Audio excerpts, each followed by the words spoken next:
स्वागत है आप सभी का हमारे YouTube चैनल में। और आज हम लोग इस वीडियो में 3 विंग्स थे गवर्नमेंट के, जिसमें हमने लेजिस्लेचर पढ़ा, यूनियन एग्जीक्यूटिव पढ़ा। अब इसके बाद हम जुडिशरी की बात करने वाले हैं, ठीक है। तो यहाँ पे अगर हम जुडिशरी को देखें तो जुडिशरी बिल्कुल इंडिपेंडेंट है। जैसे कि हमने देखा था कि जो लेजिस्लेचर है और जो एग्जीक्यूटिव है काफी एक दूसरे के क्लोज हैं, है ना। लेकिन इसमें क्या है, जुडिशरी क्या है, जुडिशरी अलग है बिल्कुल, इनके साथ बहुत ज्यादा क्लोजली नहीं चलती है, ये इंडिपेंडेंट है। जुडिशरी यानी जिसको कहते हैं न्यायपालिका, ठीक है। तो ये वाला जो विंग है एक कंट्री की, वो ये व्यवस्था होती है किस तरह की कोर्ट्स वगैरह की, जो क्या करेगी, इंटरप्रेट करेगी। इंटरप्रेट का मतलब होता है किसी चीज की व्याख्या करना। एक लाइन लिखी है, डेफिनेशन लिखी है, तो उसका एग्जैक्ट मीनिंग बताना कि वाकई में वो कहना क्या चाह रहा है। और फिर अप्लाई करती है लॉज, जो कानून है उसको अप्लाई करती है उस स्टेट में या फिर कंट्री में। और इसके अलावा ये और क्या देती है, एक मैकेनिज्म देती है कि अगर कोई डिस्प्यूट वगैरह उसके सामने रखा जाएगा, कोई वाद विवाद उसके सामने रखा जाएगा, कोई केस, तो वो क्या करेगी, इस डिस्प्यूट को, उस वाद विवाद को वो सॉल्व कर देगी। जो प्राइमरी प्राइमरी का मतलब होता है मेन, जो प्राथमिक है, जो प्राथमिक रिस्पॉन्सिबिलिटी मतलब जिम्मेदारी जो है वो जुडिशरी की यानी न्यायपालिका की, कि वो पक्का करे, इंश्योर जस्टिस मतलब पक्का करे कि जस्टिस मिले सबको under equal law.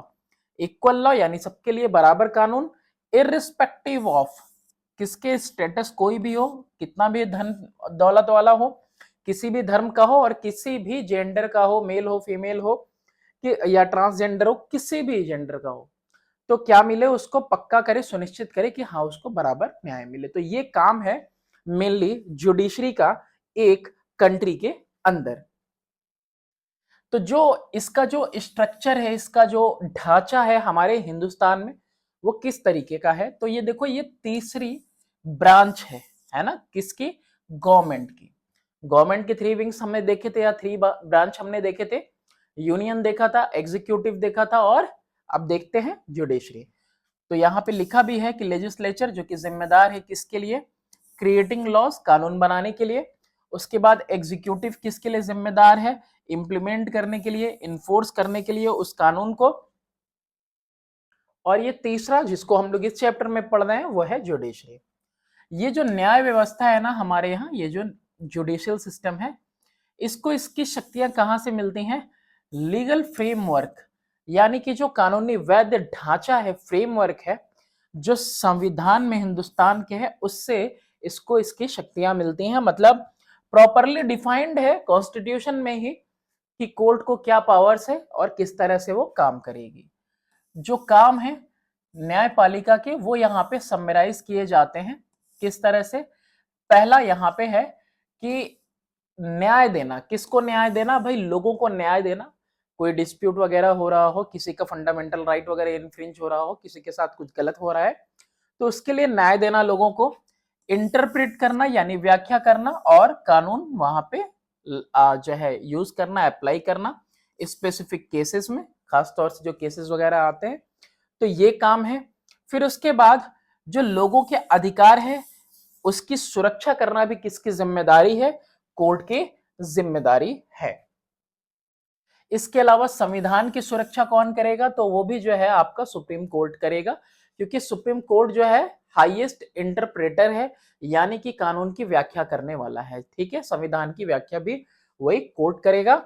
To deliver and enforce judgment, एक तो जजमेंट देगा और साथ ही उसको लागू भी यही करेगा सुप्रीम कोर्ट या फिर अपना जुडिशियल सिस्टम। तो यहाँ पे ये इसमें हायरार्किकल स्ट्रक्चर आपको देखने को मिलेगा। एपेक्स पार्ट पे आप देख रहे हो सुप्रीम कोर्ट है, हाई कोर्ट है, और उसके बाद सब ऑर्डिनेट कोर्ट्स या डिस्ट्रिक्ट कोर्ट्स कह सकते हो। लेजिस्लेचर और एग्जीक्यूटिव हिंदुस्तान के अंदर कैसे है, फेडरल लाइन पे है। फेडरल लाइन का मतलब क्या है कि एक केंद्र सरकार भी है जो पूरे देश के लिए काम कर रही है, उसके बाद अलग अलग स्टेट में भी स्टेट गवर्नमेंट है जो अपने स्टेट के लिए काम कर रही है। तो यहाँ पे 2 लेवल पे यहाँ काम हो रहा है, एक सेंटर लेवल पे काम हो रहा है और स्टेट लेवल पे काम हो रहा है। लेकिन ये जो संविधान है ना, इसने यहाँ पे क्या किया है, सिंगल इंटीग्रेटेड सिस्टम बनाया हुआ है, एक इंटीग्रेटेड सिस्टम है, ठीक है। तो ये एक दूसरे के अधीन है, लेकिन ये इंटीग्रेटेड सिस्टम है, बिल्कुल एक सिस्टम है, ठीक है, ये अलग नहीं है बिल्कुल। Of course to administer both union and state laws, तो यूनियन हो या स्टेट हो, सबके लिए क्या है, इंटीग्रेटेड सिस्टम बना हुआ है, एक सिस्टम बना हुआ है ना, जुड़ा हुआ।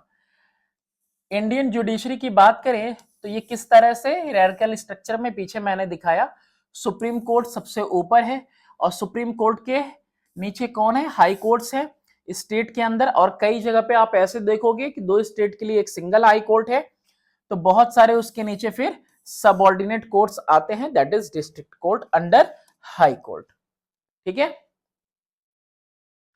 अब हर एक कोर्ट जो है वहां पे जजेस हैं और उनके पास पावर्स है, और जो ज्यूरिस्डिक्शन है वो कोर्ट के अकॉर्डिंग है ना, ज्यूरिस्डिक्शन के हिसाब से depending on the level of jurisdiction बता रहा है, क्षेत्राधिकार उनका कितना है ना, उसके हिसाब से जजेस की पावर है कोर्ट में। और इसके अलावा कह रहा है कि ये जो जुडिशरी है ये इंडिपेंडेंट है, बिल्कुल आजाद है, बिल्कुल अलग है, किससे, लेजिस्लेचर से, एग्जीक्यूटिव से। लेजिस्लेचर एग्जीक्यूटिव एक दूसरे के साथ क्लोजली इंटरलिंक्ड है और क्लोजली काम करते हैं, लेकिन यहां पे जो जुडिशरी है बिल्कुल अलग है। सुप्रीम कोर्ट की बात करें तो सुप्रीम कोर्ट ये हाईएस्ट जुडिशियल अथॉरिटी है, यानी कि न्याय करने का जो सबसे एपेक्स अधिकार है, सबसे ज्यादा, सबसे मतलब टॉप लेवल पे जो है वो कौन है, वो आपका सुप्रीम कोर्ट है हिंदुस्तान के अंदर। और ये कहां पे है, न्यू दिल्ली में है, ये वाली लाइन यहां से आएगी। एनी लॉ और ऑर्डर पास्ड बाय इट, अगर कोई नियम कानून यहां पे पास होता है किससे, सुप्रीम कोर्ट से, तो वो बाइंड करता है, यानी कि वो लागू होता है सारे कोर्ट्स के ऊपर with in the territory of India, सब कोई उसके जो है हुक्म के अधीन है। जो भी कानून, जो भी एक्ट पास हो गया तो अब सबको मानना ही पड़ेगा, तो that is why binding word वहां पे यूज हुआ है। कंपोजिशन की बात करें तो कौन कौन है भाई सुप्रीम कोर्ट में, तो एक तो आपके चीफ जस्टिस ऑफ इंडिया है, उसके अलावा 30 जजेस से ज्यादा जज नहीं होते हैं। किसकी बात कर रहे हैं हम लोग, सुप्रीम कोर्ट की बात कर रहे हैं, सीजीआई प्लस 30 अदर जजेस। चीफ जस्टिस और जो दूसरे जज हैं इनकी नियुक्ति किसके द्वारा होती है, प्रेसिडेंट के द्वारा। तो इससे पहले वाले चैप्टर में हम लोगों ने पढ़ा भी था कि प्रेसिडेंट का ये जो है फंक्शन भी है कि अपॉइंट करता है चीफ जस्टिस को, अदर जजेस को। अच्छा, ये करेगा लेकिन कंसल्टेशन में किसके साथ, council of minister and senior जजेस of the supreme court. Already जो सीनियर जजेस हैं और साथ ही साथ काउंसिल ऑफ मिनिस्टर्स, तो कहीं ना कहीं देखो पावर यहाँ पे दिख ही रही है आपको कि इनकी सलाह पे जो है इनकी नियुक्ति की जाती है। ये जो अपॉइंटमेंट्स है, अपॉइंटमेंट का मतलब होता है नियुक्ति, किसी को उस पद पे बैठाना। ये जनरली किसके ऊपर होता है, सीनियरिटी के बेस के ऊपर होता है कि कौन सबसे ज्यादा सीनियर है। तो जो सीनियर जजेस होते हैं वो सीनियरिटी उनमें देखी जाती है, उसके लिए क्वालिफिकेशन अभी हम लोग देखेंगे, हाईकोर्ट का वकील है तो भी वो जज बन सकता है। लेकिन यहाँ पे पॉलिटिकल प्रेफरेंस नहीं दिया जाता है कि किसी का जो है राजनीतिक बैकग्राउंड नहीं देखा जाता है कि उसका जो है अगर राजनीतिक बैकग्राउंड है तो उसको जज बना दिया जाए, ये चीज नहीं देखी जाती, बल्कि सीनियरिटी देखी जाती है। जो जजेस है आपके सुप्रीम कोर्ट के वो रिटायर हो जाते हैं जब वो 65 साल की उम्र को प्राप्त कर जाते हैं। उसके बाद उनको डिबेयर कर दिया जाता है। डिबेयर का मतलब होता है वर्जित करना, रोक देना, रोक दिया जाता है कि वो किसी भी कोर्ट के अंदर प्रैक्टिस नहीं कर सकते हैं, ठीक है, दूसरे कोर्ट के अंदर, before any other authority in India post retirement, retirement के बाद अब ये कहीं प्रैक्टिस नहीं करेंगे, ठीक है। तो 65 ईयर्स तक इनका है। हाँ, सलाहकार हो सकते हैं। सुप्रीम कोर्ट जज की बात करें तो इसको हटाया भी जा सकता है।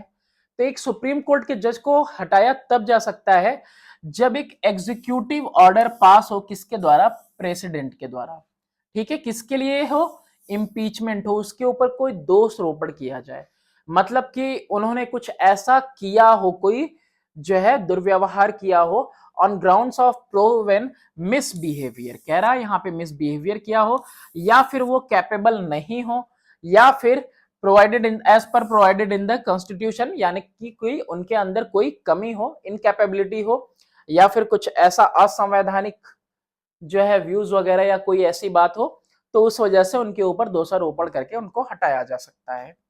हाँ, तो देखो यहाँ पे क्वालिफिकेशन क्या चाहिए कि अगर आप जज बनना चाहते हैं और वो भी सुप्रीम कोर्ट को, कहाँ के, सुप्रीम कोर्ट के, तो सबसे पहली बात तो जो है हिंदुस्तान का नागरिक होना बहुत जरूरी है।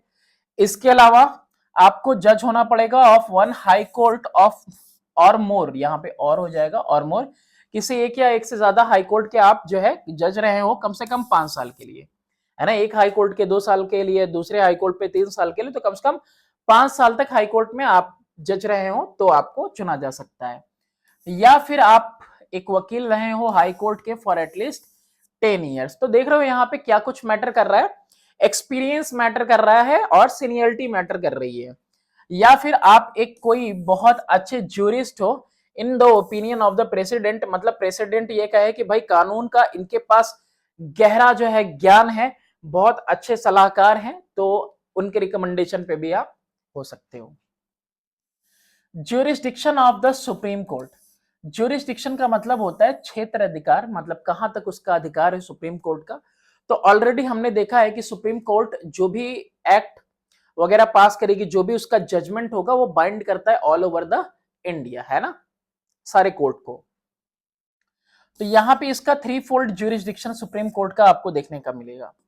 एक तो इसका ओरिजिनल ज्यूरिस्डिक्शन है, दूसरा एपेलेट है और तीसरा एडवाइजरी है। अब ये ऐसे नहीं समझ में आएगा, आप समझो कि इसके हेडिंग में क्या क्या आता है तो ज्यादा बेहतर आप समझ पाओगे।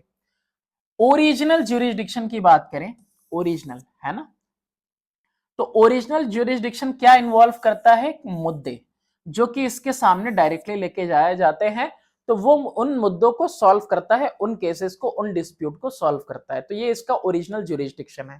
ठीक, सुप्रीम कोर्ट जो है ये हाईएस्ट इंटरप्रेटर है ऑफ द कॉन्स्टिट्यूशन। ये हमने आपको बताया कि संविधान में जो कुछ भी कानून लिखे हुए हैं, जो कुछ भी आर्टिकल्स है, उसकी जो व्याख्या करेगा, उसको जो डिफाइन करेगा, उसकी मीनिंग निकाल के सही से बताना, वो कौन करेगा, हाईएस्ट पोस्ट पे इंटरप्रेटर कौन है, तो आपका सुप्रीम कोर्ट है। जब कोई डिस्प्यूट वगैरह अराइज होता है ना between the union and state और बिटवीन द स्टेट्स, तो ऐसे में ये जो सुप्रीम कोर्ट है यही आपका हाईएस्ट इंटरप्रेटर है। और सबसे पहली बात ये एपेक्स, एपेक्स तो समझ ही गए होंगे, टॉप पे है जुडिशियल पिरामिड के, है ना, जुडिशियल पिरामिड हायरार्किकल स्ट्रक्चर अगर देखें तो सबऑर्डिनेट कोर्ट्स हैं, उसके ऊपर हाई कोर्ट है और सबसे ऊपर कौन है, सुप्रीम कोर्ट है। सुप्रीम कोर्ट पास करता है judgments on the following cases, कौन किन तरह के केसेस, अगर कोई वाद विवाद हो गया है गवर्नमेंट ऑफ इंडिया या फिर किसी स्टेट या एक से ज्यादा स्टेट्स के बीच में, तो ऐसे वाद विवाद के लिए क्या करेगा, वो करेगा ऑर्डर पास और केसेस ऐसे देखेगा। इसके अलावा कोई वाद विवाद हो गया है गवर्नमेंट ऑफ इंडिया या कोई स्टेट या फिर कई सारे स्टेट एक साइड पे या फिर कई सारे स्टेट दूसरे साइड पे या कोई एक स्टेट है दूसरे साइड पे, तो इस तरह से भी अगर कोई वाद विवाद आता है, मतलब एक स्टेट और इधर 2 स्टेट, इधर 3 स्टेट, इधर 4 स्टेट, या फिर इधर 2-3 स्टेट, इधर गवर्नमेंट ऑफ इंडिया, तो ऐसे डिस्प्यूट्स भी कौन सॉल्व करेगा, सुप्रीम कोर्ट। अगर कोई वाद विवाद है ना, डिस्प्यूट है बिटवीन 2 और more state which involve any question of law, है ना, या फिर किसी फैक्ट के बारे में जिसमें कि, है ना, ऑन विच जो एग्जिस्टेंस और एक्सटेंट है लीगल राइट का वो डिपेंड करता है, तो इस तरह का भी वाद विवाद कौन सॉल्व करेगा, तो ये सुप्रीम कोर्ट के अंडर में जाएगा, सुप्रीम कोर्ट यहां पे इसको जो है सॉल्व करेगी। इसके अलावा अगर उल्लंघन हो रहा है संविधान का, वॉयलेशन कॉन्स्टिट्यूशन का, है ना, बाय द गवर्नमेंट, सरकार करे या कोई व्यक्ति करे, तो ऐसे केसेस में भी जो है सुप्रीम कोर्ट उसको कंसिडर करेगी। सुप्रीम कोर्ट क्या है, गार्जियन है। गार्जियन का मतलब क्या होता है, गार्ड करने वाला, सुरक्षा करने वाला, किसकी, फंडामेंटल राइट, जो बुनियादी अधिकार है, फंडामेंटल राइट्स हैं, फ्रीडम ऑफ स्पीच है, फ्रीडम ऑफ प्रेस, ये सब, तो ये सारी चीजें जो फंडामेंटल राइट है, तो इसका जो इसका जो गार्जियन है यानी कि इसकी जो सुरक्षा करता है वो कौन करता है, तो सुप्रीम कोर्ट। कोई भी व्यक्ति, है ना, जिसका फंडामेंटल राइट वायलेट किया जाए, जैसे कि किसी को इन्फ्रिंज किया जाए या फिर डिटेन किया जाए जबरदस्ती, है ना, डायरेक्टली वो अप्रोच कर सकता है कहां पे, सुप्रीम कोर्ट में, किसके लिए, रेमेडी के लिए, यानी उपचार के लिए, कि भाई हमारे साथ ऐसा दुर्व्यवहार हो रहा है, हमको इससे बाहर निकाला जाए। अपेलेट ज्यूरिसडिक्शन की बात करें तो सुप्रीम कोर्ट हाईएस्ट कोर्ट है अपील का। इसके बाद आप कहीं अपील नहीं कर सकते हो। कहां अपील कर सकते हो? लास्टली सुप्रीम कोर्ट तक, और सुप्रीम कोर्ट से फिर जो ऑर्डर मिल गया उसके बाद उसको ले जाकर कहीं और अपील नहीं कर सकते हो। ये सिविल और क्रिमिनल केसेस को सुनता है ना, जो कि डिसाइड हो चुके हैं कहां पे, हाई कोर्ट में, तो उसके आप अपील कर सकते हो। या फिर दूसरे ट्रिब्यूनल वगैरह, कोर्ट्स वगैरह, लोअर कोर्ट्स वगैरह अगर ऐसे बनाए गए जैसे कैट है ना रेलवे के लिए, तो ऐसे ट्रिब्यूनल्स वगैरह अगर बने हुए हैं अलग से, तो वहां पर भी उन केसेस को भी आप जाके अपील कर सकते हो। कहां पे कर सकते हो? सुप्रीम कोर्ट में, कि हम इस जजमेंट से खुश नहीं है, हम इसको चाहते हैं कि ये दोबारा रिव्यू किया जाए, तो वहां पे आप अपील कर सकते हो। It can also take up appeal from civil cases with constitutional significance. अगर कोई ऐसा सिविल केस है जो कि संवैधानिक इंपॉर्टेंस का है, तो ये क्या कर सकता है? वो उसको भी कंसिडर कर सकता है सुप्रीम कोर्ट। इसके अलावा तो ये अपीलेट ज्यूरिसडिक्शन था भाई, हाईएस्ट अपीलिंग अथॉरिटी बस यही है ना, इसमें न्यायिक मामले में, इसके आगे कहीं नहीं। एडवाइजरी का मतलब क्या होता है भाई? सलाहकारी ज्यूरिसडिक्शन। तो कहां सलाह देगा ये? तो सुप्रीम कोर्ट क्या कर सकता है? कैन एडवाइज कर सकता है किसको? प्रेसिडेंट को। अगर प्रेसिडेंट को सलाह चाहिए तो ही सलाह देगा, जब रिक्वेस्टेड टू डू सो। हाँ देखो, यहां पे कहा जा रहा है कि भाई आप इस मामले में हमको सलाह दीजिए, प्रेसिडेंट जब कहेंगे तब जो है ये सलाह देगा, है ना। किस पे? ऑन मैटर ऑफ लॉ, कानून के ऊपर, एंड कॉन्स्टिट्यूशन, संवैधानिक तौर पे अगर किसी तरह का सलाह चाहिए तो प्रेसिडेंट रिक्वेस्ट करेंगे तो इनको सलाह मिलेगी। हाउएवर सच एन ओपिनियन, ऐसा कोई सलाह वगैरह जो ये देंगे, सुप्रीम कोर्ट देगा, यानी जो जजेस हैं उनकी बेंच देगी, तो ऐसे में वो बाइंड नहीं करता प्रेसिडेंट को कि नहीं, वो सिर्फ एडवाइजरी रोल है इनका। एडवाइजरी रोल मतलब सिर्फ ये सलाह दे सकते हैं, लेकिन ये बाइंड नहीं कर सकते हैं कि नहीं अब राष्ट्रपति को ऐसा कुछ करना ही होगा, तो नहीं। Other than three main jurisdiction के अलावा ये सुप्रीम कोर्ट के पास पावर है, रिवाइजरी पावर है। रिवाइजरी के पावर के अलावा एक जुडिशियल रिव्यू भी है, और ये एक कोर्ट ऑफ रिकॉर्ड भी है। कोर्ट ऑफ रिकॉर्ड का मतलब क्या है? कि इसके जो फैसले हैं, इसके जो जजमेंट हैं, वो एज अ रिकॉर्ड है। मतलब अगर किसी एक केस में पुराना जजमेंट आप देखोगे, तो जो नया केस उस तरह का अगर कोई आया है, तो वो पुराने वाले जजमेंट से अलग जजमेंट नहीं दे सकते। यानी कि ये जो जजमेंट्स हैं इनके चल रहे हैं, ये कोर्ट ऑफ रिकॉर्ड है कि पीछे पास्ट में क्या कुछ हुआ है, तो प्रेजेंट में भी उसके अकॉर्डिंग ही ये चलते हैं। तो as a court of record भी है ये। रिवाइजरी ज्यूरिसडिक्शन की बात करें तो सुप्रीम कोर्ट को यहां पे पावर है कि वो रिव्यू कर सकता है। रिव्यू का मतलब होता है दोबारा देखना। एनी जजमेंट या ऑर्डर, कोई जजमेंट वगैरह, ऑर्डर वगैरह सुप्रीम कोर्ट ने पास कर दिया है, उसको दोबारा देख सकता है, इस इरादे से कि उसके अंदर कोई अगर त्रुटि आ गई है, कोई गलती आ गई है, कोई मिस्टेक हो गया है, तो उसको हटाने के लिए। That have may have crypt, यानी कि अगर उसमें कोई जजमेंट वगैरह है, उसके अंदर कोई त्रुटि आ गई, कोई एरर आ गया है, तो उसको हटाने के इरादे से वो अपने ही जजमेंट को रिव्यू कर सकता है, दोबारा देख सकता है। जुडिशियल रिव्यू की बात करें तो जो सुप्रीम कोर्ट है हिंदुस्तान का, सबसे हाईएस्ट रिस्पॉन्सिबिलिटी है किसका? प्रोटेक्ट करने का, यानी सुरक्षा भी करने का, साथ ही व्याख्या करने का संविधान का। तो ये क्या कर सकता है? रिव्यू कर सकता है किसी कानून को। कोई कानून वगैरह है जो कि पारित किया जा रहा है, स्टेट गवर्नमेंट कोई कानून लाना चाहती है, तो इसमें जुडिशियल रिव्यू कर सकता है। कौन कर सकता है? सुप्रीम कोर्ट कर सकती है। उस कानून को यह देख सकती है कि वो कानून संवैधानिक तौर पे सही है या नहीं है।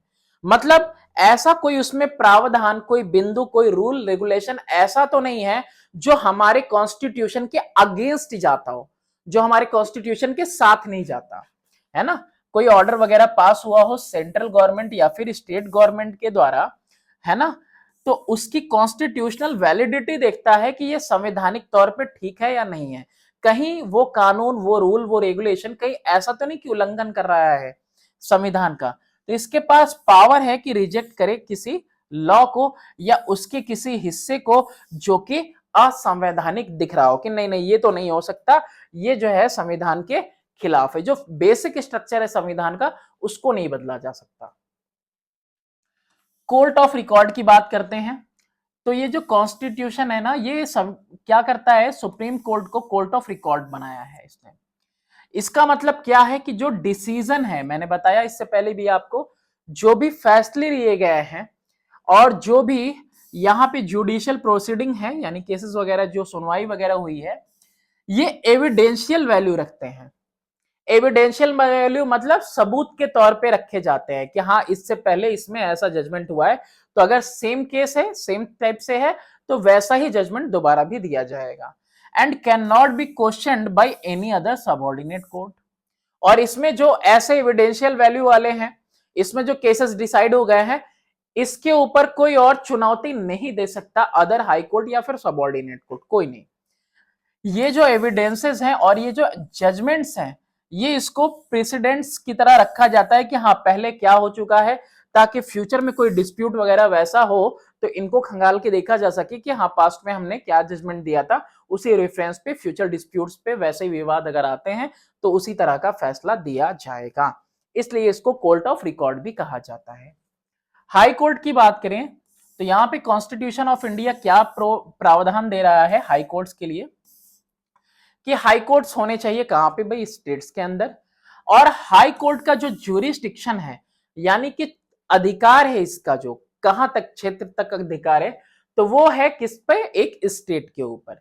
जिस स्टेट का हाई कोर्ट है तो उसके ऊपर उसका कमांड है ना, या फिर यूनियन टेरिटरी, ठीक है, कोई अगर यूनियन टेरिटरी तो उसके लिए, या फिर ग्रुप ऑफ स्टेट्स के लिए एंड यूनियन टेरिटरीज के लिए। तो यहां पे मैंने बताया कि कई जगह पे आप ऐसे भी देखोगे कि दो स्टेट के लिए एक सिंगल हाई कोर्ट है। Almost I think 25 high courts ही हैं पूरे भारत में। They are bound by the orders and judgments of the supreme court. अब ये हाई कोर्ट्स क्या है, हाई कोर्ट सुप्रीम कोर्ट के जो ऑर्डर्स वगैरह हैं, जो जजमेंट है, जो उसका एविडेंशियल रिकॉर्ड है, उसके खिलाफ कोई फैसला नहीं दे सकते। अगर उस तरह का कोई केस इनके पास आता है तो ये उसके खिलाफ नहीं फैसला दे सकते, उससे अलग फैसला नहीं दे सकते, सेम वैसा ही पैरेलल इनको भी चलना पड़ेगा। ये कोर्ट क्या करते हैं, ये कोर्ट एक्सरसाइज करते हैं हाईएस्ट जुडिशियल अथॉरिटी किसी स्टेट में या फिर स्टेट्स के अंदर। मतलब दो स्टेट के लिए अगर हाई कोर्ट बना हुआ है तो वो दो स्टेट्स की टेरिटरी के ऊपर हाईएस्ट है, या फिर जिस स्टेट के लिए है तो उस स्टेट के अंदर ये हाईएस्ट जुडिशियल अथॉरिटी रहेगा। यानी कि अगर आपका जो जिला न्यायालय है, डिस्ट्रिक्ट कोर्ट है, अगर वहां से आप फैसले से खुश नहीं हो तो फिर आप अपने स्टेट कोर्ट पे यानी कि हाई कोर्ट पे जो है आप अपील कर सकते हो। और फिर हाई कोर्ट से भी अगर आप खुश नहीं हुए तो फिर आप last appealing authority supreme court है। हाई कोर्ट के पास जो है बहुत सारे उसके नीचे सबऑर्डिनेट कोर्ट होते हैं, डिस्ट्रिक्ट कोर्ट होते हैं जो उनके अंडर में काम करते हैं। और इवन डिस्ट्रिक्ट कोर्ट की भी हम बात करें तो वो हाई कोर्ट के फैसले के खिलाफ नहीं जा सकते। अगर वैसा हाई कोर्ट्स के भी फैसले कैसे हैं, वो भी एविडेंशियल वैल्यू रखते हैं। तो यहाँ पे सबऑर्डिनेट कोर्ट्स जो होते हैं तो वो भी उसी तरह के फैसले देते हैं, जैसा कि अगर वैसे केसेस आते हैं, सिमिलर केसेस आते हैं, तो सिमिलर केसेस में जैसा हाई कोर्ट ने फैसला दिया वैसा ही फैसला ये आपके डिस्ट्रिक्ट कोर्ट देते हैं। कॉम्पोजिशन की बात करें तो हाई कोर्ट में एक चीफ जस्टिस होंगे और उसके अलावा दूसरे जजेस होंगे। नंबर डिफाइन किया जाता है कितने जजेस होंगे, तो ये प्रेसिडेंट डिसाइड करते हैं। और ये किसके ऊपर डिसाइड होता है भाई, ये देखा जाता है साइज ऑफ द स्टेट, कि स्टेट का साइज क्या है, मतलब पॉपुलेशन वगैरह कितनी है वहां की। जजेस जो है हाई कोर्ट के, इनकी भी नियुक्ति किसके द्वारा होगी, प्रेसिडेंट के द्वारा होगी। और किसके साथ कंसल्टेशन से कंसल्ट करेंगे, ये सलाह मशवरा लेंगे चीफ जस्टिस ऑफ इंडिया, इसके अलावा गवर्नर ऑफ स्टेट। तो इनसे जो है सलाह मशवरा लेकर इनके साथ कंसल्ट करके इनकी नियुक्ति की जाती है हाई कोर्ट के जजेस की। क्वालिफिकेशन क्या होनी चाहिए, तो आप हिंदुस्तान के एक नागरिक हो, सबसे पहली बात तो हाई कोर्ट का जज बनना है तो, और आपने यहाँ पे कोई जुडिशियल ऑफिस वगैरह में हो आप, है ना, in the territory of India, Hindustan के किसी भी हिस्से में कम से कम कितना साल लिखा हुआ है यहाँ पे, 10 साल के लिए। या फिर आप जो है एक वकील हो हाई कोर्ट के कम से कम 10 साल के लिए। तो इतना अगर आपके पास क्वालिफिकेशन है तो आप हाई कोर्ट के जज बन सकते हैं। हाई कोर्ट जजेस जो है रिटायर होते हैं कितनी उम्र पे, 62 पे। इसके बाद उनको चुना जा सकता है किसके लिए, सुप्रीम कोर्ट के लिए। इसके बाद रिटायरमेंट के बाद जजेस जो होते हैं हाई कोर्ट के कहां पे सिर्फ काम कर सकते हैं, सुप्रीम कोर्ट में। और दूसरे एंड अदर हाई कोर्ट्स के अंदर काम कर सकते हैं। ठीक है, तो यहाँ पे कह रहा है कि रिटायरमेंट के बाद जजेस of the high court can only work in the supreme court and other high courts. ठीक है, तो सुप्रीम कोर्ट में या फिर अदर हाई कोर्ट में ये काम कर सकते हैं, लेकिन यहाँ पे इनको डिसमिस किया जा सकता है इनके ऑफिस से रिटायरमेंट से पहले भी। और कैसे? प्रेसिडेंट के द्वारा। ठीक है, सेम कंडीशन जैसा कि आपने सुप्रीम कोर्ट के जज के लिए देखा था, मतलब इम्पीचमेंट करके, दोषारोपण करके। ठीक है, अगर मिसबिहेवियर पाया जाए, इनकैपेसिटी पाया जाए, तो उनको हटाया जा सकता है। अच्छा, इसका न्यायिक क्षेत्र कहां तक है, क्षेत्राधिकार कहां तक है, ज्यूरिसडिक्शन मतलब कहां तक ये कवर कर सकता है? तो इसका भी देखो ओरिजिनल है, एपेलेट है और एडवाइजरी एंड सुपरवाइजरी ज्यूरिसडिक्शन है यहाँ पे। ठीक है, ओरिजिनल, एपेलेट, एडवाइजरी और सुपरवाइजरी ज्यूरिसडिक्शन। देखते हैं one by one. Original jurisdiction, तो ओरिजिनल ज्यूरिसडिक्शन जैसा कि हमने सुप्रीम कोर्ट में देखा था कि भाई जो भी केसेस इनके पास डायरेक्टली आएंगे ये उसका निस्तारण करेंगे। तो जो भी केसेस वगैरह डायरेक्टली यहाँ पे इनके सामने पेश किए जाते हैं, है ना, तो हाई कोर्ट क्या करती है, तो यहाँ पे वो इसके ज्यूरिसडिक्शन के अंदर में आता है ना, ओरिजिनल ज्यूरिसडिक्शन में हाई कोर्ट के अंदर में आता है और ये उस केसेस को, उस डिस्प्यूट को क्या करेगी, सॉल्व करेगी। और ऐसे में ये किस तरह के केसेस आते हैं यहाँ पे कि अगर कोई उल्लंघन हुआ है, वायलेशन हुआ है किसका, फंडामेंटल राइट का, किसी नागरिक के जो बुनियादी अधिकार हैं, फंडामेंटल राइट है उसका अगर कोई उल्लंघन हुआ है तो। इसके अलावा कोई वाद विवाद अगर है किसी एमपी एमएलए का के इलेक्शन पे, तो वो भी कौन निस्तारण करेगा, तो हाई कोर्ट कर देगा। इसके अलावा अगर केसेस रिलेटेड है शादी ब्याह वाले, तलाक वाले, कंपनी लॉ से रिलेटेड, और या फिर कंटेम्प्ट ऑफ कोर्ट यानी कोर्ट की अवहेलना करना। ठीक है, तो इस तरह के जो वाद विवाद हैं, इस तरह के भी डिस्प्यूट कौन सॉल्व करेगा, तो हाई कोर्ट सॉल्व करेगा। अपीलेट ज्यूरिसडिक्शन की बात करें तो हाई कोर्ट क्या करता है, वो अपील सुनता है। जो भी जजमेंट निचली अदालतों में पास किए गए हैं, बोथ सिविल और क्रिमिनल केसेस में, तो ऐसे वाद विवाद से अगर कोई खुश नहीं है उसके जजमेंट से, तो वो क्या कर सकता है, अपील कर सकता है हाई कोर्ट को। तो डिस्ट्रिक्ट कोर्ट के फैसले को चुनौती दी जा सकती है कहां पे, हाई कोर्ट में। एडवाइजरी ज्यूरिसडिक्शन की बात करें तो हाई कोर्ट क्या करेगा, सलाह मशवरा दे सकता है। ठीक है, और किसको सलाह मशवरा देगा, स्टेट गवर्नमेंट को। किसको देगा, राज्य सरकार को देगा या फिर गवर्नर को देगा। किन मामलों पे, वही मैटर ऑफ लॉ, कानून के मामले पे या संवैधानिक मामलों पे, अगर वो चाहे तो। और यहां पे भी वही चीज रहेगी कि इनका जो सलाह है वो बाइंड नहीं करता है कि नहीं स्टेट गवर्नमेंट को ऐसा ही करना पड़ेगा। ठीक है, सुपरवाइजरी ज्यूरिसडिक्शन की बात करें तो एवरी हाई कोर्ट सुपरवाइजेस, हर एक हाई कोर्ट सुपरवाइज करती है और कंट्रोल करती है फंक्शनिंग ऑफ लोअर कोर्ट। ठीक है, और इसके अलावा जो ट्रिब्यूनल्स वगैरह होते हैं स्टेट के अंदर या फिर यूनियन टेरिटरी के अंदर, एक्सेप्ट मिलिट्री कोर्ट्स। हाँ, यहाँ पे एक खास बात यहाँ पे याद रखना कि जो मिलिट्री कोर्ट्स वगैरह से सजा मिल गई या इनके जो फैसले हो गए, इसको चुनौती नहीं दी जा सकती है हाई कोर्ट में। ठीक है, इसको चुनौती नहीं दी जा सकती, किसी अदर कोर्ट में नहीं दिया जाएगा, ये यहीं पे खत्म हो गया मामला, जो मिलिट्री कोर्ट के फैसले हैं। हाँ, तो यहाँ पे और क्या देख रहे हैं, सुपरवाइज करेगा। सुपरवाइज करेगा मतलब कि यहाँ पे दिशा निर्देश देगा। कौन दिशा निर्देश देगा, तो यहाँ पे हाई कोर्ट दिशा निर्देश देगा डिस्ट्रिक्ट कोर्ट को कि नहीं भाई तुम इस तरह से काम करो, और ये उनके ऊपर नियंत्रण भी रखेगा कि ये अपने हद से बाहर ना जाए। ठीक है, अच्छा, कोर्ट ऑफ रिकॉर्ड की बात करें तो जैसे सुप्रीम कोर्ट यहाँ पे है, जैसा एविडेंशियल वैल्यू रखता है, वैसे ही यहाँ पे हाई कोर्ट भी एविडेंशियल वैल्यू रखता है। तो यहाँ पे इसकी जो डिसीजन वगैरह है एज अ रिकॉर्ड रखे जाते हैं, जो भी जुडिशियल प्रोसीडिंग हो रही है, ताकि फ्यूचर रेफरेंस पे वैसे सिमिलर केसेस मिले तो देखे जा सके कि हाँ भाई क्या फैसले हुए थे इससे पहले, और ये उसी के तरह चलेंगे आगे। रिट की बात करें तो इसको बोलते हैं याचिका दाखिल करना।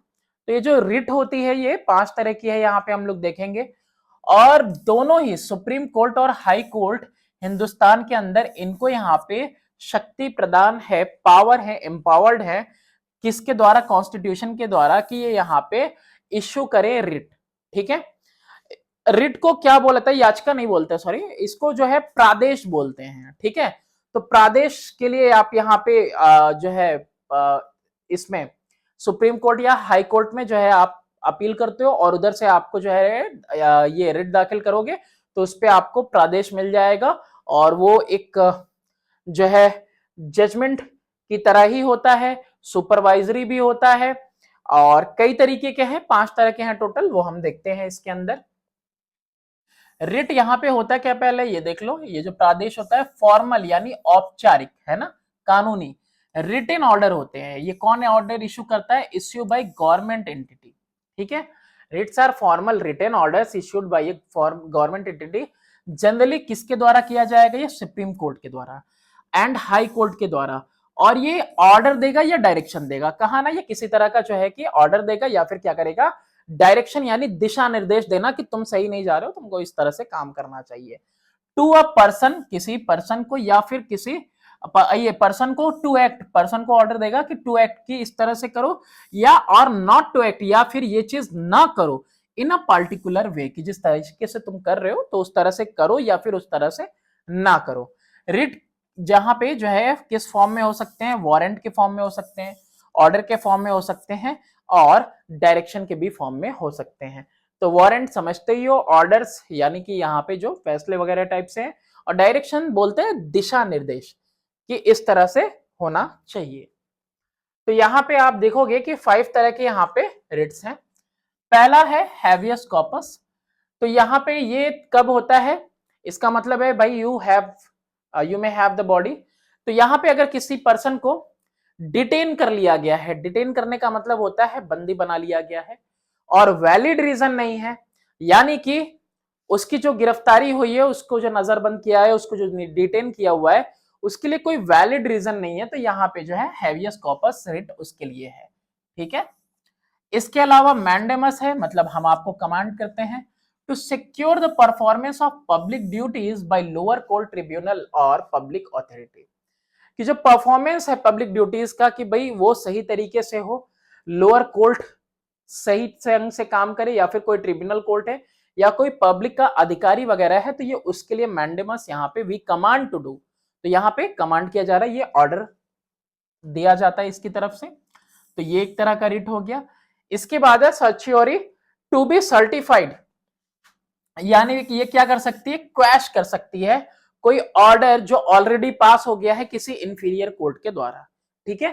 तो कोई इंफीरियर कोर्ट या फिर ट्रिब्यूनल या कासी जुडिशियल अथॉरिटी वगैरह है, कोई न्यायिक अधिकार है अगर किसी को, तो वहां पे अगर जो ऑर्डर वगैरह पास हो चुके हैं तो उसके लिए भी यहाँ पे ये क्या कर सकती है, उसको क्वैश कर सकती है, यानी कि उसको नल कर सकती है, ठीक है, नल एंड वॉइड कर सकती है। इसके अलावा प्रोहिबिशन की बात करें यानी रोकना, तो ये यहाँ पे प्रोहिबिट करेगी एक इंफीरियर कोर्ट को फ्रॉम कंटिन्यूइंग द प्रोसीडिंग किसी पर्टिकुलर केस में जहां पे कोई ज्यूरिसडिक्शन नहीं है, मतलब कि वो उसके क्षेत्राधिकार से बाहर है, कोई ऐसा केस है, कोई पर्टिकुलर मैटर है जो कि डिस्ट्रिक्ट कोर्ट या लोअर कोर्ट के क्षेत्राधिकार से बाहर है, तो वो क्या कहेगी हाई कोर्ट कि भाई तुम इससे बाहर रहो, आप उसको रोक देगी, प्रोहिबिट कर देगी कि आप इस मामले को ना देखें। क्यों वारंटो क्या है, व्हाट इज योर ऑथोरिटी, ये क्या होता है, ये सवाल होता है किसी को रोकना, ये भी एक तरह का क्या है, आपका रिट है। तो ये क्या है, रिट क्या है, यहां से जब आदेश मिलेगा तो वो आप ले आके देखोगे तो भाई आपकी ऑथोरिटी नहीं है ये काम करने की, तो यहाँ पे ये रिस्ट्रेन करता है, यानी ये जो रिट है एक व्यक्ति को रोकेगी, a person from holding a public office which is not entitled, कि आपको क्या अधिकार है इस पद पे रहने का। तो यहाँ पे ये 5 तरह के आपके रिट हैं जो दाखिल किए जाते हैं, कहां पे, सुप्रीम कोर्ट और हाई कोर्ट के अंदर। सबऑर्डिनेट कोर्ट की बात करें तो हमने पहले ही बताया डिस्ट्रिक्ट कोर्ट्स हैं सबऑर्डिनेट कोर्ट्स, हाई कोर्ट के नीचे जो है यहाँ पे सबऑर्डिनेट कोर्ट्स मिलेंगे जो यहाँ पे एडमिनिस्टर करेंगे जस्टिस क्रिमिनल केसेस में, सिविल केसेस में डिस्ट्रिक्ट लेवल पे, ठीक है। तो यहाँ पे 3 तरह के कोर्ट्स आपको दिखेंगे, एक तो सिविल कोर्ट दिखेगा, क्रिमिनल कोर्ट दिखेगा और तीसरा जो है रेवेन्यू कोर्ट आपको यहाँ पे दिखेगा। जो जजेस होते हैं सबऑर्डिनेट कोर्ट के, इनकी नियुक्ति किसके द्वारा होती है, तो गवर्नर के द्वारा होती है, और गवर्नर किसके साथ कंसल्ट करेगा, यहाँ पे चीफ जस्टिस के साथ कंसल्ट करेगा, हाई कोर्ट के, हाई कोर्ट के चीफ जस्टिस के साथ मिलकर गवर्नर उनके कंसल्ट के साथ यहाँ पे नियुक्ति करेगा किसकी, जो है डिस्ट्रिक्ट कोर्ट के जजेस की। पंचायत कोर्ट या पंचायत अदालत या फिर न्याय पंचायत की अगर हम लोग बात करें तो इसमें क्या होता है कि ये भी एक तरह की व्यवस्था है जहां पे कोई वाद विवाद का निस्तारण हो जाता है गांव के ही लेवल पे। ठीक है, तो ये जो इस तरह के जो कोर्ट वगैरह चलते हैं, इनका जो काम होता है, इनका जो सिद्धांत होता है ना, वो बुनियादी सिद्धांतों पे होता है। ब्रॉड प्रिंसिपल्स जो होते हैं नेचुरल जस्टिस के यानी प्राकृतिक न्याय के, तो ब्रॉडर जो है इनका जो है व्यू होता है। और बुनियादी जो यहाँ पे सिद्धांत है उस उन सिद्धांतों पे ये कोर्ट काम करती है। ठीक है, बहुत ज्यादा मतलब यहाँ पे मैं कहना चाहता हूं कि फॉर्मेलिटी नहीं होती है यहाँ पे, बहुत ज्यादा इन डेप्थ है ना। यहाँ पे इसका जो प्रोसीजर वगैरह है, नियम कानून है, वो बिल्कुल सिंपल होता है और बहुत ही कम यहाँ ब्यूरोक्रेसी मतलब कागज पत्तर वाले काम जो होते हैं अफसरशाही वाले, वो बहुत माइनर होते हैं। एक न्याय पंचायत होती है हर 3 से 4 गांव के लिए। ठीक है, हर विलेज पंचायत जो है इलेक्ट करती है एक सदस्य, किसके लिए? न्याय पंचायत के लिए। जो न्याय पंचायत है वहां पे एक सरपंच होगा और वही क्या करेगा, वो छोटे मोटे जो सिविल और क्रिमिनल केसेस होते हैं उसको सुनता है और गांव में ही बैठ के फैसले हो जाते हैं। और इसकी वजह से बहुत सारा समय भी बचता है, लोगों का बहुत सारा पैसा भी बचता है और निस्तारण हो जाते हैं। लेकिन इसके अलावा जो लोग इन फैसलों को नहीं मानते हैं फिर वो कोर्ट की तरफ जा सकते हैं। ठीक है, तो वरना अगर यहां से कोई ऐसा फैसला होता है जिसपे सबकी सहमति हो गई तो केस यहीं तक खत्म हो जाएगा। बहुत बड़ा ये यहाँ पे बड़े एडवांटेज है इसके। यहाँ पे क्या हो सकता है कि बहुत सारे जो बड़े पैमाने पे ढेर सारे जो केसेस वगैरह हैं वो यहीं पे सेटल हो जाते हैं गांव तक पे ही। ठीक है, कि बहुत ज्यादा जाने की आपको जरूरत नहीं है। और यहाँ पे जो बर्डन है रेगुलर कोर्ट्स के ऊपर वो भी कम हो जाता है, कि ऐसा नहीं है छोटे मोटे मामूली विवाद है तो हाँ भाई गांव मोहल्ले में बैठ के ही अपना खत्म हो गया। ठीक है, न्याय पंचायत में ही काम हो गया। यहाँ पे सेटल हो जाते हैं cases through peaceful conciliation. Conciliation का मतलब होता है समझौता। समझौता करा दिया जाता है, सारे लोग बैठे रहते हैं, कई गांव के लोग रहते हैं, भाई आस पड़ोस सबको अपने चाहने वालों को भी बुला के रखे रहते हैं और पता चलता है कि हाँ किसी न किसी बिंदु पे यहाँ पे उनको मनवाया जाता है कि भाई मान जाओ, आप समझौता कर लो। तो समझौता ऑलमोस्ट हो ही जाता है 90% केसेस में। जहां नहीं होता है तो फिर वो कोर्ट की तरफ जा सकते हैं। तो यहाँ पे छोटे मोटे विवाद जैसे ही यहाँ पे सॉल्व हो जाते हैं तो जो कोर्ट का रेगुलर बर्डन है वो कम हो जाता है। और यहाँ पे तेजी से जो है और सस्ते तौर पे जो है केस खत्म हो जाते हैं। कोई छोटा मोटा निपटारा था भाई हो गया। यहाँ पे जो डिसीजन वगैरह होता है न्याय कोर्ट में, इसकी चुनौती दी जाती है हायर कोर्ट में। वो मैंने बताया कि अगर आप यहाँ के न्याय से खुश नहीं हो कि नहीं भैया जो सरपंच जी फैसला किए हैं हमको मंजूर नहीं है, तो फिर आप उसके खिलाफ जा सकते हो कोर्ट के अंदर। ठीक है, लोक अदालत की बात करें तो लोक अदालत का मतलब ही है लोगों के लिए अदालत, पीपल्स कोर्ट। और ये किस लिए लगाया जाता है? ताकि बहुत तेजी के साथ और सस्ते तौर पे लोगों को न्याय दिलाया जा सके, है ना। हर महीने लोक अदालत लगती रहती है, आपने सुना ही होगा, कई बार जो है पैम्पलेट वगैरह के साथ भी प्रचार किया जाता है, मैसेज वगैरह भी आते होंगे। यहाँ पे कुछ खासियत है लोक अदालत की। लोक अदालत को यहाँ पे पूरी तरह से कानूनी दर्जा प्राप्त है। ठीक है, under the legal services authorities act 1987 इसको कानूनी दर्जा प्राप्त है। और यहाँ पे आपको कोई कोर्ट की फीस वगैरह आपको देनी नहीं पड़ती है और साथ ही साथ वकील की भी जरूरत लोक अदालत में नहीं पड़ती है। और इसकी अध्यक्षता कौन करता है? रिटायर्ड जुडिशियल ऑफिसर वगैरह करेगा, है ना, वो ही रहेगा चेयरमैन। और 2 दूसरे सदस्य वगैरह रहते हैं, यूजुअली लॉयर रहेंगे या फिर कोई वकील हो सकता है या फिर कोई सामाजिक कार्यकर्ता हो सकता है लोक अदालत के अंदर। और यहाँ पे किसी वकील की कि आपको कोई वकील लेके जाने की जरूरत नहीं है, आप खुद भी जा सकते हैं। जो डिस्प्यूटिंग पार्टीज हैं यानी कि जो वाद विवाद जिनके बीच में है वो खुद से अप्रोच कर सकते हैं, लोक अदालत में जा सकते हैं और अपना केस वगैरह वहां पे सामने रख सकते हैं। यहाँ पे ये डिसाइड कर सकते हैं, है ना, they decide on cases related to money claims, जहां पे पैसे का दावा वगैरह है या फिर कोई बंटवारे वगैरह का जो है कोई वाद विवाद है, और कोई डैमेज वगैरह का है, या फिर कोई मैट्रिमोनियल केस है यानी शादी ब्याह वाले केस है। तो ऐसे केसेस का निपटारा जो यहाँ पे लोक अदालत में भी हो जाता है।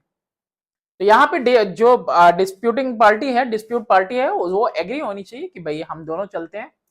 यहाँ पे एफोर्डेबल यानी कि पैसा कहाँ खर्चा हो रहा है, कम खर्चा हो रहा है, एफोर्डेबल और स्पीडी सेटलमेंट मिलता है डिस्प्यूट का। ठीक है, कि वहीं पे आपको बैठाकर जैसे वहां न्याय पंचायत देख रहे थे बिल्कुल उस तरह से यहाँ पे भी आपको जो है न्याय मिल जाएगा और सेम डे में आपका काम हो जाएगा। लीगल एड स्कीम की अगर हम लोग बात करें तो लीगल एड स्कीम, लीगल का मतलब होता है कानूनी, एड का मतलब होता है सहारा देना। तो कानूनी सहारा देने वाली यहाँ पे ये जो योजना है, स्कीम है, ये बनी थी लीगल सर्विसेज अथॉरिटीज एक्ट 1987 में। ठीक है, जो अभी हम लोगों ने पीछे देखा कि यहाँ पे स्टैट्यूटरी यानी कि कानूनी उसको अधिकार प्राप्त है लोक अदालत को, उसी तरह से ये जो एक्ट पारित हुआ था किसके लिए था? लीगल एड स्कीम के लिए था। भाई लीगल एड स्कीम यानी कानूनी सहारा मिले सबको। ये क्यों हुआ था? ताकि हर किसी को फ्री, मुफ्त में और कॉम्पिटेंट लीगल सर्विस मिल जाए। किसको? पुअर को, गरीब को भी मिले। जो वीकर सेक्शन है सोसाइटी के, समाज के अंदर जो गरीब तबका है उसको भी बराबर का न्याय मिले, तो इसलिए ये एक्ट लागू हुआ था। फॉलोइंग ग्रुप्स और people are entitled to receive free legal aid services under the इतना। तो किनको जो है फॉलोइंग ग्रुप्स, यानी कि जो गरीब तबके की सोसाइटी वाले लोग हैं, है ना, गरीब तबके के लोग हैं जो समाज के, उनको ये स्कीम मिलेगी। किस तरह के लोग? जो लोग जो है पिछड़ी जातियों से आते हैं, बैकवर्ड क्लासेस के हैं, शेड्यूल क्लासेस वाले और शेड्यूल ट्राइब वाले, शेड्यूल कास्ट और शेड्यूल ट्राइब, ये किसी कबीले वगैरह से, या फिर कोई विक्टिम है ऑफ ह्यूमन ट्रैफिकिंग या फिर बेगर। विक्टिम का मतलब जो पीड़ित है ना, ऑफ ह्यूमन ट्रैफिकिंग का या बेगर्स वगैरह का, गरीब भिखारियों वगैरह का लिए, इनके लिए जो है कि ये सारी सुविधाएं हैं, लीगल एड सर्विस स्कीम है। औरतों के लिए है और बच्चों के लिए है, न्याय दिलाने के लिए जो शिकार हुए हैं। इसके अलावा पीपल विथ स्पेशल नीड्स, कुछ ऐसे लोग जिनको खास जरूरत है, उनके लिए लीगल एड सर्विसेज हैं। विक्टिम्स पीड़ित या जो शिकार हुए हैं ऑफ मास डिजास्टर, यानी कोई आपदा वगैरह आ गई और इसमें ये बर्बाद हुए, या फिर कोई हिंसा वगैरह जागी उसकी वजह से, या फिर कोई प्राकृतिक आपदा आ गई, भूस्खलन वगैरह आ गया, टाइड वगैरह आ गया उसकी वजह से। People with an income lower than a particular amount as decided by the government, government ने बता दिया कि भाई इतनी इनकम जिसके पास हो रही है, तो इस इनकम से ऊपर वाले जो है इनकम लेवल बता दिया हो कि इतने से कम की अगर इनकम है, और तो उनके लिए फ्री एड स्कीम रहेगी, है ना, लीगल एड स्कीम रहेगी, तो फिर उनके लिए भी वो चीज लागू होती है। तो इसमें हम लोगों ने देखा कि जुडिशियल सिस्टम हमारा किस तरीके से है हमारे देश के अंदर। नेक्स्ट चैप्टर में मिलते हैं आपके साथ। Thanks for watching, do subscribe and share my channel.